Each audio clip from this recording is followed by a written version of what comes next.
NYU just made Zionist a protected identity. So NYU just updated their expectations on conduct, which includes new language around non-discrimination and anti-harassment. Interestingly, they explicitly name Israeli and Palestinian as protected identities, and then go on to say that Zionist is a code word. Yes, you heard that correctly. NYU is making it official policy to refer to Zionist, a signifier for a specific political colonial ideology, as a code word. The reasoning being that for many Jewish people, Zionism is a part of their Jewish identity. No word yet on whether they spoke to Jewish people who found that anti-Zionism was a part of their Jewish identity, but don't hold your breath. Now, this is the part that gets me. I went to NYU. I organized there, particularly on Palestine.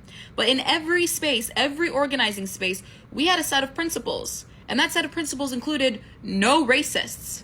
And yes, that means Zionists. No racists and no Zionists, because Zionists are racist. And Zionists always made a big stink about this. They wanted to be let into these explicitly anti-racist spaces while believing that Jewish supremacy and colonization should exist in Palestine. Like, baby, no, you are not welcome. And now NYU is making it official policy that Zionists are not allowed to be excluded from any spaces on the basis of identity. As if Zionist is an identity, some inherent identity. What's next? Fascist as an identity? Nazi as an identity? Well, okay, Nazis feel that Nazism is integral to their German identity.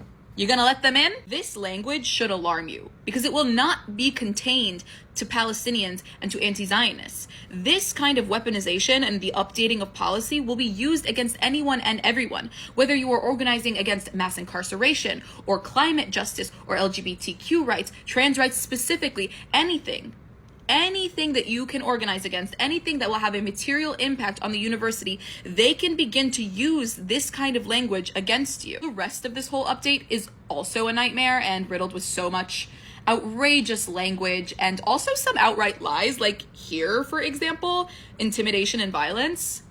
NYU does not care about its Palestinian Arab Muslim students. It doesn't care about its anti-Zionist students. And you know how I know that? I received countless threats of death and sexual violence, countless, while I was at NYU, to my NYU email. And I reported it. I tried to get help and mitigation from NYU. They didn't so much as respond, let alone address such issues with action proportionate to the misconduct. Keep an eye on the way universities are moving to repress their students, particularly their Palestinian, Arab, Muslim, Black, and Brown students, because this is not singular.